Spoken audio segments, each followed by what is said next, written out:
Hey guys, welcome to my channel. Today I'm going to be sharing with you 5 wilderness survival tips. These are just some of the ones that I have learned throughout my years in Boy Scouts, and then also throughout my time in the military as well. So let's go ahead and get started with tip number 1.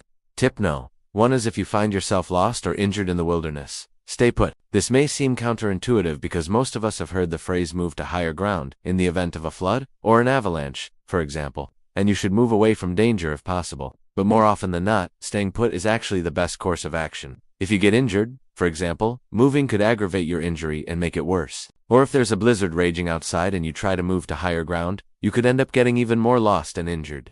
There are exceptions to every rule, of course.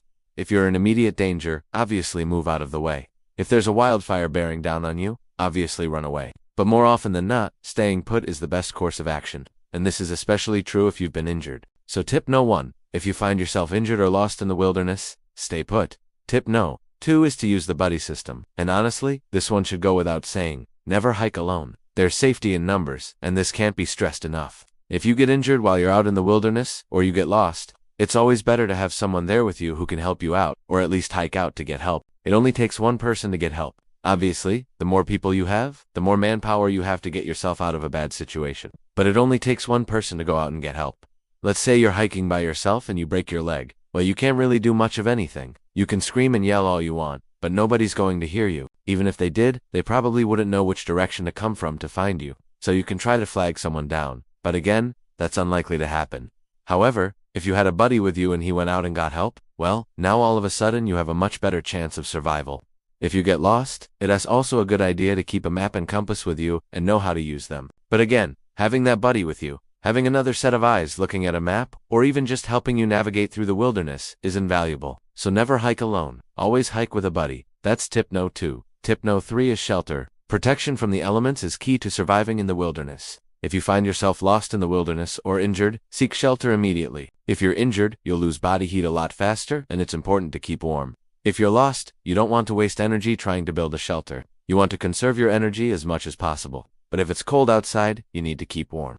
A shelter will also protect you from wind, rain, and snow. And if you have to spend the night out in the open, it's much safer to be in a shelter rather than out in the open. There are many different types of shelters you can build in the wilderness depending on the materials that are available. If you're near a river, you can build a lean-to using fallen trees and branches. If you're near a forest, you can use the trees to build a basic A-frame shelter. And if you have nothing but the clothes on your back, you can use your jacket and backpack to build a makeshift shelter. In the end, any shelter is better than no shelter at all. So tip no. 3 is shelter. Protection from the elements is key to surviving in the wilderness. Tip no. 4 is to signal for help. Once you've found shelter and made sure you're protected from the elements, it's time to start signaling for help. The 3 main ways to signal for help are with a mirror, with a whistle, and with a fire. A mirror is good because you can flash the sunlight. If you catch the sunlight just right, it'll flash like a strobe light, and it'll catch the attention of search and rescue. A whistle is good because you can use it to make a loud, high-pitched noise that can be heard over a long distance. And a fire is good because smoke is visible from miles away.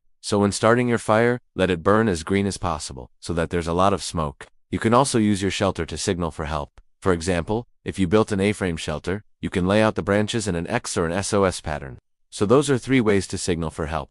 Use a mirror, use a whistle, and use a fire. And lastly, use your shelter. Tip no 4 is signal for help. Tip no 5 is to ration your food and water. This one seems pretty obvious, but it's very important. When you're in the wilderness, you need to conserve your resources. If you find yourself lost or injured, ration your food and water. This is especially important if you have to spend the night out in the wilderness. If you're lost, you don't want to waste your energy looking for food or water. And if you're injured, you don't want to waste your energy trying to gather food or water. Conserving your energy is key to surviving in the wilderness. So ration your food and water. Also, if you're injured, you're going to need a lot of water to help you rehydrate. And this is especially true if you've been injured and you're bleeding. So it's important to take care of your body and make sure you're getting enough fluids. And I would recommend carrying some sort of water filtration device with you whenever you go into the wilderness. There are many different types of filters out there, but I personally like to carry a portable water filter. It's small and lightweight, but it can remove bacteria and parasites from water. So if you find yourself lost or injured in the wilderness, you can be sure that the water you're drinking is clean. So make sure you bring some sort of water filtration device with you whenever you go into the wilderness. Ration your food and water. That's tip no 5. So there you have it, 5 wilderness survival tips. Hopefully you never find yourself in a situation where you need to use them, but if you do, hopefully this video will help you survive. Thanks for watching. If you enjoyed the video, please like and subscribe. And as always, stay safe out there.